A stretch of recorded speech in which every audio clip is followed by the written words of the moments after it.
प्रयागराज में 13 जनवरी से महाकुंभ शुरू हो रहा है। पीएम मोदी और सीएम योगी ने महाकुंभ को दिव्य और भव्य बनाने के लिए कमर कस ली है और उनकी कोशिश प्रयागराज में रंग भी लाती दिख रही है। इस सब के बीच आज योगी आदित्यनाथ एकदम फायर मोड में दिखाई दिए। सीएम योगी ने महाकुंभ का माहौल बिगाड़ने की कोशिश कर रहे लोगों को सुधर जाने का अल्टीमेटम दे दिया। पाठशाला में हमने पहले ही बताया था कि जो कट्टर मौलाना महाकुंभ की जमीन पर वक्फ का दावा ठोक रहे हैं, उन पर सीएम योगी का एक्शन जरूर होगा। उन्होंने महाकुंभ पर विवादित बयान देकर खुद आफत मोल ले ली और आज ऐसा हो भी गया। सीएम योगी अब वक्फ के नाम पर विवाद खड़ा करने की कोशिश करने वालों पर तगड़ा एक्शन लेने वाले हैं। महाकुंभ की जमीन पर वक्फ बोर्ड के नाम पर दावा ठोकने वालों को आज योगी आदित्यनाथ ने क्लियर कट वार्निंग दे दी, जिसे सुनकर वक्फ के जमीन माफियाओं के पैर थरथरा रहे हैं, क्योंकि आज योगी आदित्यनाथ ने साफ कर दिया है कि महाकुंभ में जमीन पर दावेदारी करने वाले लोग अपनी अपनी खाल बचा लें, यही बड़ी बात हो।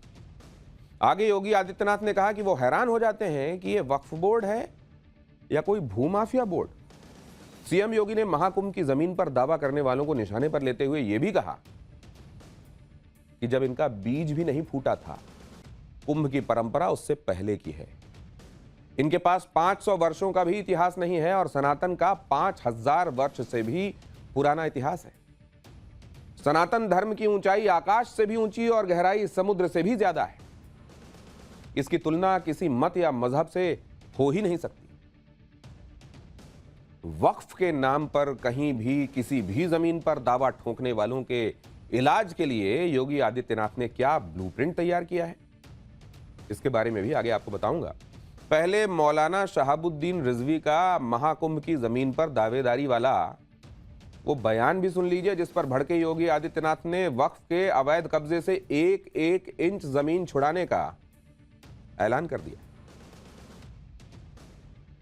प्रयागराज के जो मुसलमान हैं उनमें से एक सरताज नाम के हैं, उन्होंने इस बात की जानकारी दी और कहा, एलानिया तौर पर इस बात को कहा कि जो ज़मीन है, जिस ज़मीन पर, ज़मीन के बहुत सारे हिस्से पर जो शामियाने तंबू वगैरह लगाए गए हैं, इंतज़ामात किए गए हैं, मेला लग रहा है, ये वक्फ की ज़मीन है और वहाँ के मुसलमानों की ज़मीन है।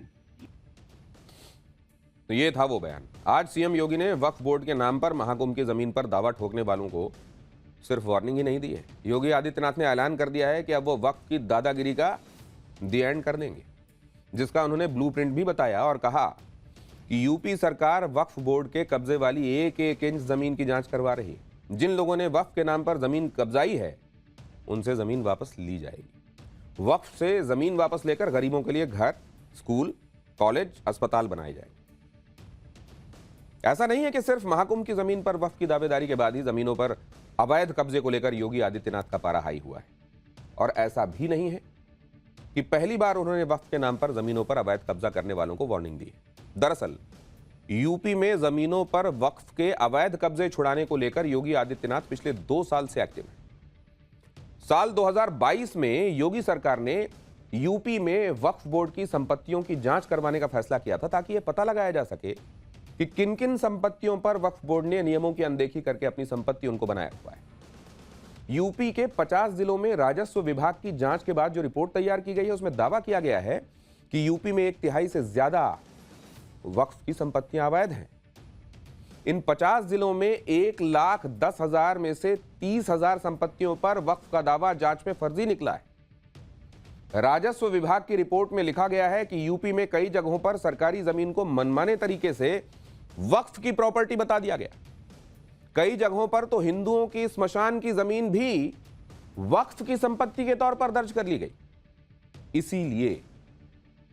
इसीलिए यूपी में सरकारी जमीनों पर अवैध कब्जा छुड़ाने की योगी आदित्यनाथ की इस मुहिम की प्रधानमंत्री मोदी ने भी कई मौकों पर तारीफ की है।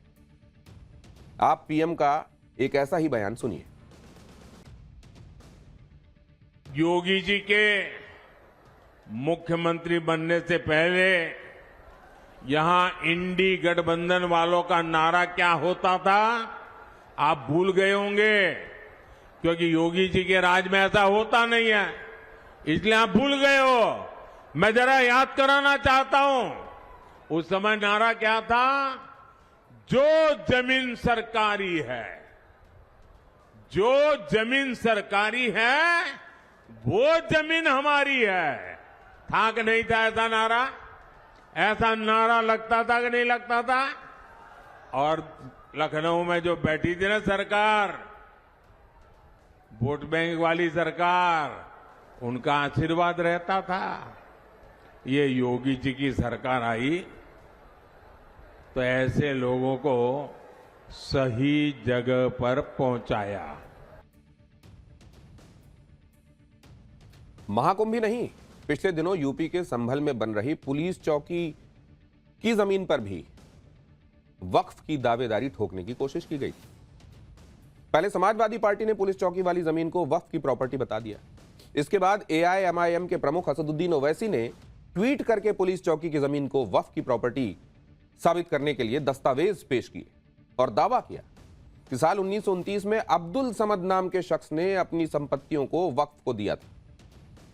लेकिन समाजवादी पार्टी और ओवैसी भूल गए कि यूपी में योगी सरकार है। संभल प्रशासन फौरन एक्शन में आया। जिस अब्दुल समद के नाम पर पुलिस चौकी वाली जमीन को वक्फ की प्रॉपर्टी बताया जा रहा था, उसके रिश्तेदारों ने खुद माना कि जिस जमीन पर चौकी बन रही है वो सरकारी है। उनका परिवार तो सिर्फ जमीन की देखभाल करता था। सुन लीजिए। सर हमारी जमीन नहीं है, वो हमारे बुजुर्ग जो थे देख रेख करते थे उसकी। अब हमें पता चला तो सर वो सरकारी जमीन है, हमें कोई एतराज नहीं है। बहुत अच्छा बात है चौकी बनी और बड़ी खुशी की बात है। देख रेख, एक तरफ योगी आदित्यनाथ यूपी में वक्फ के कब्जे वाली जमीनों की जांच करवा रहे हैं तो दूसरी तरफ अपराधियों के अवैध कब्जे पर भी ताबड़तोड़ एक्शन हो रहे हैं। यूपी के संभल में अंडरवर्ल्ड डॉन दाऊद इब्राहिम के करीबी गैंगस्टर शारिक साठा की प्रॉपर्टी पर पुलिस चौकी बनाने का काम शुरू कर दिया गया है। योगी पुलिस के डर से शारिक साठा इस वक्त दुबई में बैठा हुआ है, छिपा हुआ, लेकिन यहां उसकी अवैध प्रॉपर्टी को जब्त करने का काम जारी है। और ऐसी ही एक प्रॉपर्टी पर संभल में पुलिस चौकी बनाई जा रही है। ग्राउंड जीरो से हमारे सहयोगी की रिपोर्ट देखिए। जिस जमीन के ऊपर यह पुलिस चौकी बनाया जा रहा है, ये दाऊद इब्राहिम का खासम खास शारिक साठा की जमीन के ऊपर बनाया जा रहा है। ये शारिक साठा जो कि डी कंपनी के साथ जुड़ा हुआ था, शारिक साठा जो संभल का रहने वाला है, जिसका कनेक्शन बताया जाता है अंडरवर्ल्ड डॉन दाऊद इब्राहिम से है, जो ऑटो लिफ्टर था, जिसने कई सारी गाड़ी लग्जरी गाड़ी जो है उसने चोरी की थी और उसके बाद उनको बेचता था। उस शारिक साठा की जमीन के ऊपर ये पुलिस चौकी बनाया जा रहा है। यानी कि आप समझिए कि अपराधियों के हौसले तोड़ने के लिए पुलिस ने इस तरीके से उन तमाम चौकियों का निर्माण करना शुरू कर दिया है। ये जो पीछे की आप पूरी जमीन देख रहे हैं, ये शारिक साठा की जमीन है। इसको गैंगस्टर एक्ट के तहत कुर्क किया गया था और अब यहाँ पर जो चौकी है उसका निर्माण कराया जा रहा है ताकि इलाके में शांति बहाली रहे। एक तरफ योगी आदित्यनाथ ने पूरे यूपी में वक्फ के अवैध कब्जे का सफाया करने का ऐलान किया है तो दूसरी तरफ प्रयागराज में महाकुंभ को दिव्य और भव्य बनाने के लिए गंगा में बने टापुओं का भी सफाया कर दिया गया है। यानी महाकुंभ के दौरान प्रयागराज में गंगा नदी 3 धाराओं में नहीं बल्कि एक धारा में संगम तक पहुंचेगी।